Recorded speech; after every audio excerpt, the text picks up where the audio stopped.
ତାହେଲେ ପିଲାମାନେ ପୁଣି ଥରେ ତମ ସମସ୍ତଙ୍କୁ ପିଲେ ସ୍ୱାଗତ ଜଣାଉଛି। ପିଲେ ଆଜି ଆମେ ଆଲୋଚନା କରିବା ଅକ୍ଷୟ ମୋହନ ପଟ୍ଟନାୟକଙ୍କର ବହୁତ ଚର୍ଚ୍ଚିତ ଗଳ୍ପ ରୂପ ନାରାୟଣ ସାହା।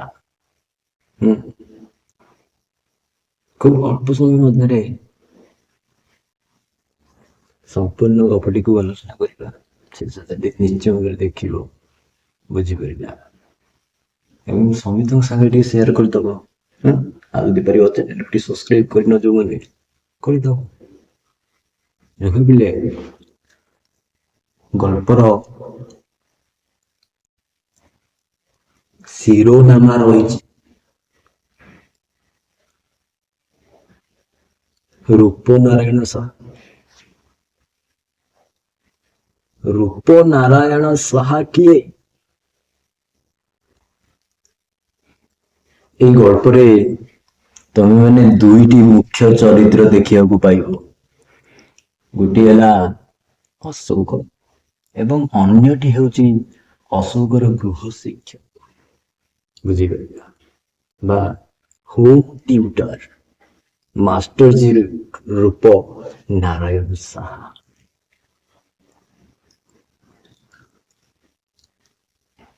ରୂପ ନାରାୟଣ ହେଉଛନ୍ତି ଅଶୋକର ମାଷ୍ଟର, ବୁଝିପାରିଲେ, ବା ଶିକ୍ଷକ। କିନ୍ତୁ ପରିସ୍ଥିତି ଏମିତି ଆସୁଛି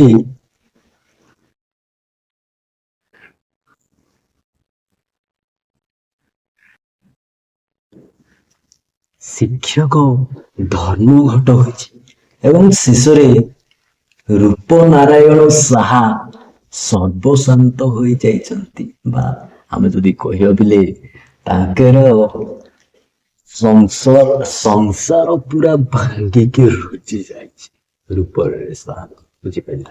ରୂପ ନାରାୟଣ ସାହାଙ୍କ ବହୁତ ସୁନ୍ଦର ଭାବରେ ଲେଖିଛନ୍ତି ଗଳ୍ପଟିକୁ। କଣ ଲେଖିଛନ୍ତି? এই ଗଳ୍ପରେ କିଭଳି ଭାବରେ ପ୍ରକୃତିର ବର୍ଣ୍ଣନା କରିଛନ୍ତି ଏବଂ ଏଇଭଳି ଭାବରେ ବନାରସର କଥା କହିଛନ୍ତି। ବାରମାସୀ ବହୁତ ସୁନ୍ଦର ଲାଗିବ ତମମାନଙ୍କୁ। ହଉ ଆଲୋଚନା କରିବା। ପ୍ରଥମେ ଦେଖ ବିଲେ ଗାଳ୍ପିକ କହୁଛନ୍ତି ଖ୍ରୀଷ୍ଟ ମାସ ଛୁଟି, ଖ୍ରୀଷ୍ଟ ମାସ ହଲିଡେଜ, ଖ୍ରୀଷ୍ଟ ମାସ ଛୁଟି ହେଉଛି ବନାରସ ରାସ୍ତାରେ ଅସମ୍ଭବ ଲୋକର ଭିଡ଼। ବନାରସ ତମେମାନେ ଯାଇଛ, ବାରମାସୀ କାଶୀ ବିଶ୍ୱନାଥ ମନ୍ଦିର ଅଛି, ମଣି କର୍ଣ୍ଣିକା ଘାଟ ଅଛି, କାଶୀ ଘାଟ ଅଛି, ଆଉ ବାରମାସୀ ଆଉ ଗଙ୍ଗା ମାତାଙ୍କୁ ଯେଉଁ ଆରତି କରାଯାଏ, ପୂଜା ଅର୍ଚ୍ଚନା କରାଯାଏ, ସେଇ ବନାରସ ରାସ୍ତାରେ ଅସମ୍ଭବ ଲୋକର ଭିଡ଼। ଗୋଟେ ତୀର୍ଥ ସ୍ଥାନରେ ପ୍ରବଳ ଭିଡ଼ ହୁଏ। ସେଇଭଳି ଭାବରେ ବନାରସ ରାସ୍ତାରେ ଅସମ୍ଭବ ଲୋକଙ୍କର ଭିଡ଼ ଦେଖାଯାଉଛି। ଖ୍ରୀଷ୍ଟମାସ ହଲିଡେ ଲେଖକ ମାନେ ଯଦି ଆମେ କହିବା ଅଶୋକ ଯାଇଛି ବନାରସ। ବନାରସ କଣ ନା ଭାରତ ଭୂମିର ଅସଂଖ୍ୟ ପୁଣ୍ୟ କାଙ୍ଗାଳ ଜମାତର ଚିର ଇସ୍ପିତ ବନାରସ। ବନାରସ ହେଉଛି ଏଇଭଳି ଏକ ଜାଗା, ଭାରତ ଭୂଇଁର ଏଇ ଭାରତ ମାର ଅସଂଖ୍ୟ ପୁଣ୍ୟ କାଙ୍ଗାଳ ଜନତାର ଚିର ଇସ୍ପିତ ବନାରସ। ଚିର ଇସ୍ପିତ ସମସ୍ତେ ଇଚ୍ଛା କରନ୍ତି, ବୁଝିପାରିଲା, ସଦାସର୍ବଦା ଚିର ଇପ୍ସିତ, ବୁଝିପାରିଲା, ସଦାସର୍ବଦା ଚିର ଇପ୍ସିତ ବନାରସ। ସମସ୍ତେ ଇଚ୍ଛା କରନ୍ତି କେଉଁଠିକି ଯିବା ପାଇଁ? ବନାରସ ଯିବା। କେଉଁମାନେ ଇଚ୍ଛା କରନ୍ତି ନା ଅସଂଖ୍ୟ ପୁଣ୍ୟ କାଙ୍ଗାଳ ଜନତାର ସମସ୍ତେ ଚାହାନ୍ତି କିଭଳି ଟିକେ ତୀର୍ଥ ସ୍ଥାନକୁ ବୁଲିଯିବେ ବା ତୀର୍ଥ ଭ୍ରମଣ କରିଯିବେ। ଏବଂ ଅସଂଖ୍ୟ ପୁଣ୍ୟ କାଙ୍ଗାଳ ଜନତା, ପୁଣ୍ୟ ଇଚ୍ଛୁକ ବା ଯେଉଁ ପୁଣ୍ୟ ପାଇଁ ଭିକ୍ଷା କରୁଥିବା ଲୋକମାନଙ୍କର ଚିର ଇପ୍ସିତ ସ୍ଥାନ ହେଉଛି ବନାରସ। ରାସ୍ତାରେ ସିଆର ହୋଇ ଲୋକାଲ ଧାଇଁ ଧାଡି ଯେମିତି ଜମାଟ ବାନ୍ଧିଛି ବରଫ ପରି। ରାସ୍ତାରେ ଏଇଭଳି ଅସଂଖ୍ୟ ଭିଡ। ହଁ, ଗାଳ୍ପିକ ବର୍ଣ୍ଣନା କରୁଛନ୍ତି ଯେ ରାସ୍ତାରେ ଲୋକଙ୍କର ଧାଡି ଯାଉଛି ସିଆ ସିଆ ଭଳି। ସିଆର କହିଲେ କଣ? ଲଙ୍ଗଳର ଗାର। ହଁ, ଲଙ୍ଗଳ ଗାର ଯେମିତି ପଡିଯାଏ, ହଁ, ସେଇଭଳି ବିଲ ଗୋଟେ ପିଲେ ଗୋଟେ ଏକ୍ସାମ୍ପଲ ଦେଇକିନା ଗୋଟେ ବିଲରେ ଚାଷ ହେବା ସମୟରେ ସିଆ ସିଆର ହୋଇ ବନାରସ ରାସ୍ତାରେ ଏଇଭଳି ଲୋକଙ୍କର ଧାଡି ସିଆ ସିଆର ହୋଇ ପଡିଛି। କିଭଳି ପଡିଛି ନା ଜମାଟ ବାନ୍ଧିଛି ବରଫ ପରି। ବରଫ ଯେମିତି ଜମାଟ ବାନ୍ଧେ, ପରସ୍ତ ପରସ୍ତ କରି ଧାଡି ଧାଡି କରି ସେଇଭଳି ଭାବରେ ଲୋକଙ୍କର ଭିଡ ମଧ୍ୟ ସେଇଭଳି ବରଫ ଭଳି ଜମାଟ ବାନ୍ଧିଛି। ଗୋଟେ ଲାଇଟ ପୋଷ୍ଟକୁ ଆଇନ ଆଉଜି ରହି ଅନ୍ୟମନସ୍କ ଭାବରେ ଚାହିଁ ରହିଥିଲି ରାସ୍ତାକୁ।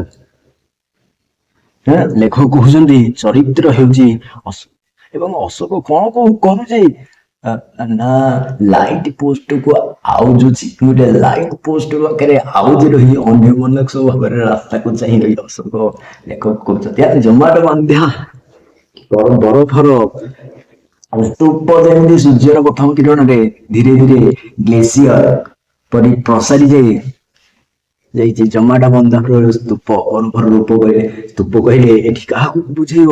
ଲୋକଙ୍କର ଭିଡ। ତେଣୁ ଜମାଟ ବନ୍ଧା ବରଫର ସ୍ତୂପ।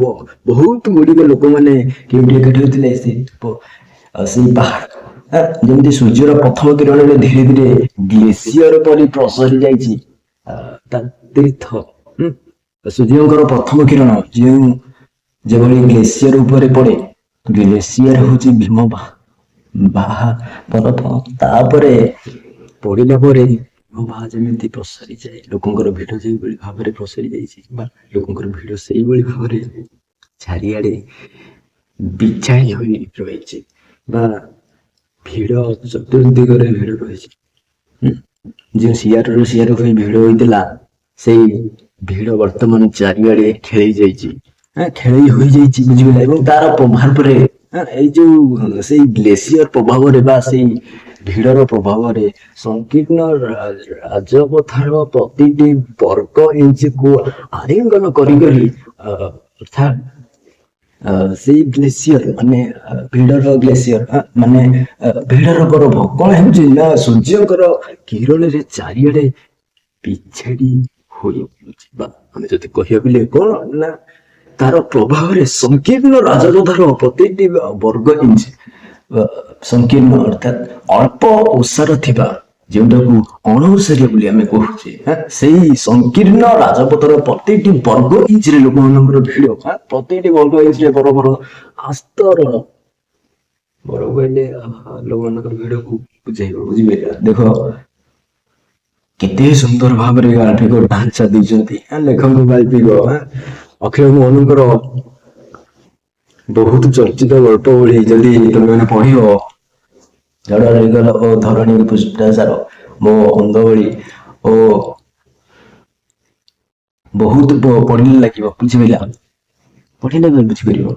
ତେଣୁ ଦେଖିଲେ ପୁଣି ଲେଖକ କହୁଛନ୍ତି, ଲେଖକ ଲାଇଟ ପୋଷ୍ଟକୁ ଆଉଜି କହୁଛନ୍ତି ଯେ ବରଫ ଜମାଟ ପରି ଲୋକଙ୍କର ଜମାଟ ହୋଇଛି ଏବଂ ସୂର୍ଯ୍ୟଙ୍କର କିରଣ ପଡ଼ିଲେ ଯେମିତି ବରଫ ଚାରିଆଡେ ଖେଳି ହୋଇଯାଏ, ଲୋକଙ୍କର ଭିଡ ବନାରସ ସନ୍ଧ୍ୟାରେ ଚାରିଆଡେ ଖେଳି ହୋଇଯାଇଛି। ପୁଣି କହୁଛନ୍ତି ପରନ୍ତୁ ଏ ତ ବନାରସ ନୁହେଁ। ଲେଖକ ତାହେଲେ ନିଶ୍ଚୟ ପୂର୍ବରୁ ବନାରସ ଆସିଛନ୍ତି ନିହାତି ଭାବରେ। ଲେଖକଙ୍କ ବାପା ଥିଲେ ଜଣେ ମିଲିଟାରୀ। ଯଦି ଆମେ କହିଲେ କଣ ମିଲିଟାରୀ କହିଲେ କଣ ଲୋକ ମିଲିଟାରୀ ଲୋକ ଥିଲେ। ଲୋକଙ୍କ ବାପା ଥିଲେ ଜଣେ ମିଲିଟାରୀ ଡାକ୍ତର। ତେଣୁ ମିଲିଟାରୀ ଡାକ୍ତର ହିସାବରେ ବାପା ଆସି ରହୁଥିଲେ ବନାରସରେ। ତେଣୁ ଅଶୋକଙ୍କ ପିଲାଦିନ ମଧ୍ୟ ବନାରସରେ କଟିଛି, ବୁଝିପାରିଲା? ତେଣୁ ଲେଖକ ପିଲାଦିନେ ଯେହେତୁ ବନାରସରେ ଥିଲେ, ବର୍ତ୍ତମାନ ଆସିଛନ୍ତି ବନାରସକୁ। ଭାବୁଛନ୍ତି ଏ ତ ସେ ବନାରସ ନୁହେଁ, ଏ ତ ବନାରସ ନୁହେଁ। ବନାରସ ବହୁ ବର୍ଣ୍ଣ ବିଭୂଷିତ, ବହୁ ବିଚିତ୍ର, ବୁଝିପାରିଲା? ଏଇ ବନାରସ ବହୁ ବର୍ଣ୍ଣ ବିଭୂଷିତ,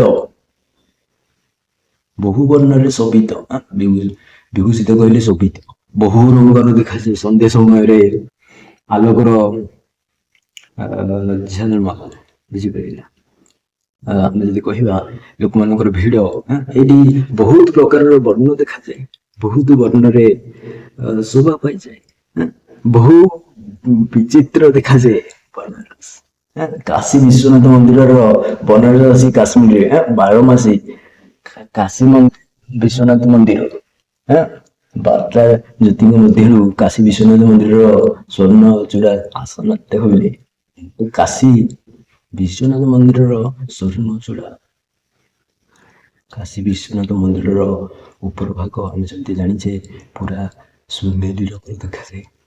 ମାନେ ଯିଏ କହିବ ସୁନାର କିଏ ଲଗେଇଛନ୍ତି କାଶୀ ବିଶ୍ୱନାଥ ମନ୍ଦିରକୁ ପିଲେ ଦେଖିବ ସ୍ୱର୍ଣ୍ଣ ଚୂଡା ସେ କଣ କରୁଛି ନା ଆସନ ସୁହାନା ମୂଲ୍ୟ ଆଲୋକରେ ଚକଚକ କରୁଛି, ବୁଝିପାରିଲେ। ତେଣୁ କାଶୀ ବିଶ୍ୱନାଥ ମନ୍ଦିରର ଉପର ଭାଗ ବା ସ୍ୱର୍ଣ୍ଣଚୂଡା ସୁନେଲି ରଙ୍ଗର ଶିଖର ପ୍ରବେଶ ଆସୁଥିବା ମଳିନ ସନ୍ଧ୍ୟାରେ, ଆସୁଥିବା ହାଲକା ସନ୍ଧ୍ୟାରେ, ହାଲକା ଆଲୁଅରେ ଚକଚକ କରୁଛି। ମଳିନ ଆସନ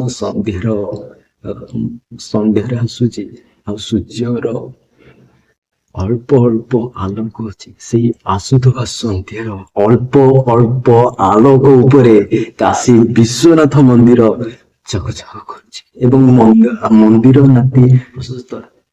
ଠିକ ସେଇ ରାସ୍ତାରୁ ମନ୍ଦିରର ଅଳ୍ପ ପାଖ ଆଗରୁ ଜନ୍ମ ହୋଇଛି ଏକ ସଂକୀର୍ଣ୍ଣ ଉପପଥ। ଲେଖକ କହୁଛନ୍ତି ଯେ ମନ୍ଦିରର ରାସ୍ତା ହୋଇଛି ନାତି ପ୍ରଶସ୍ତ।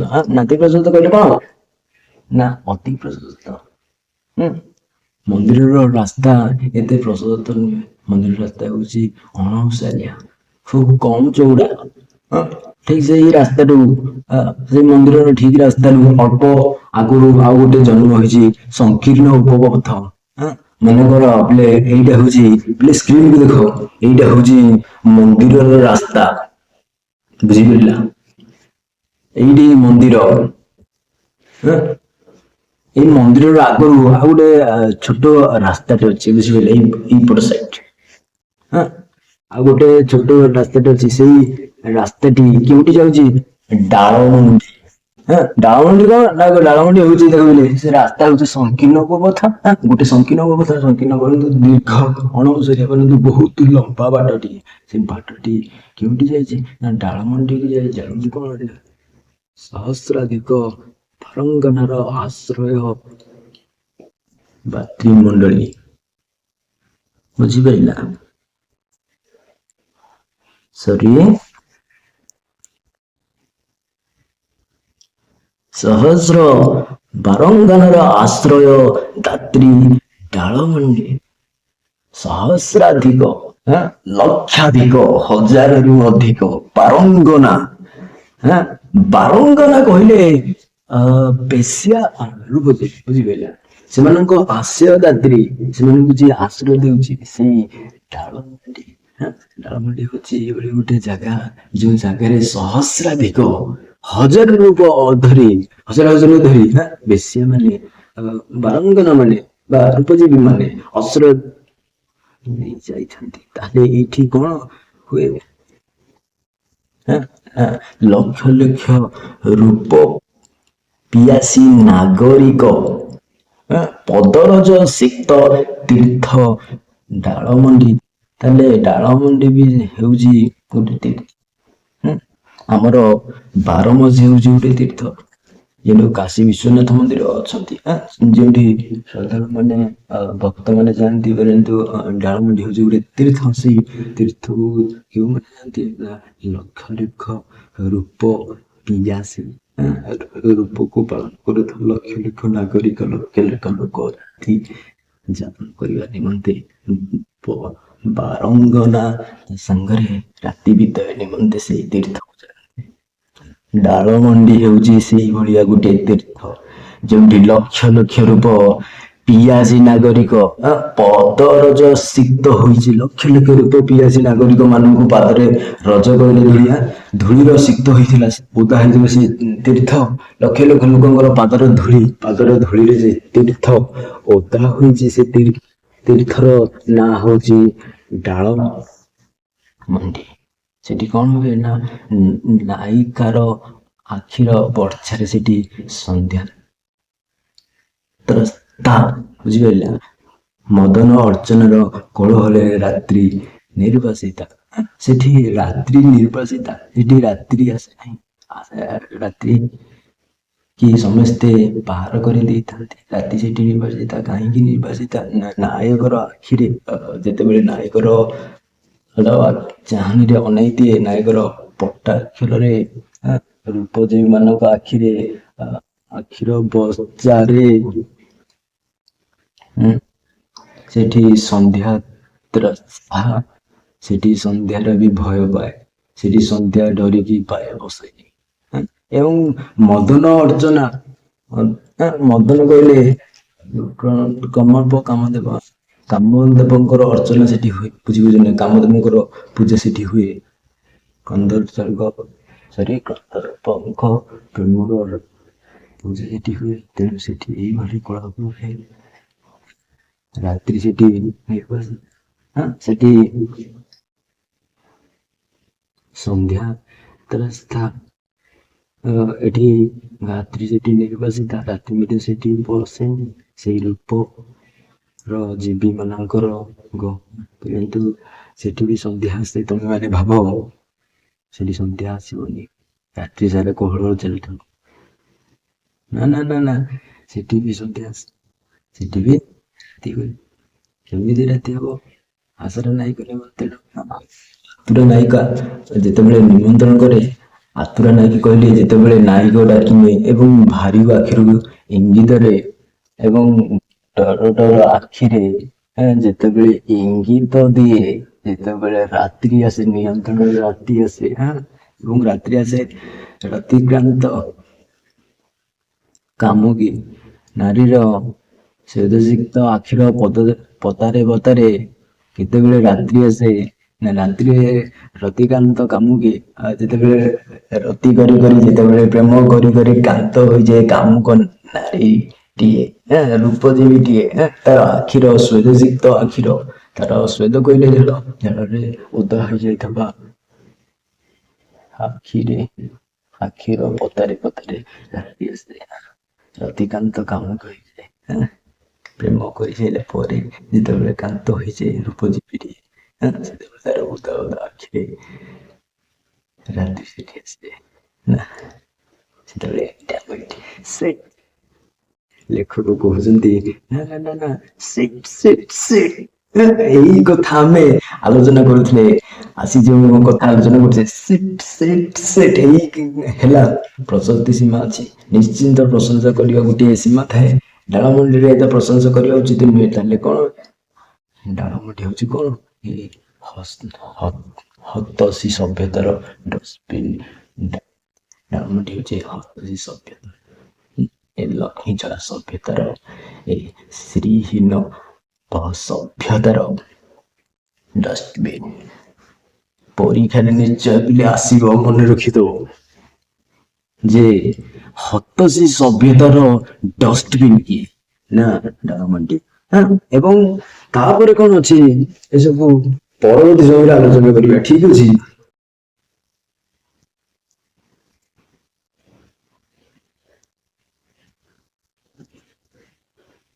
ତାହେଲେ ଆଜି ପାଇଁ ବେଶ ଏତିକି।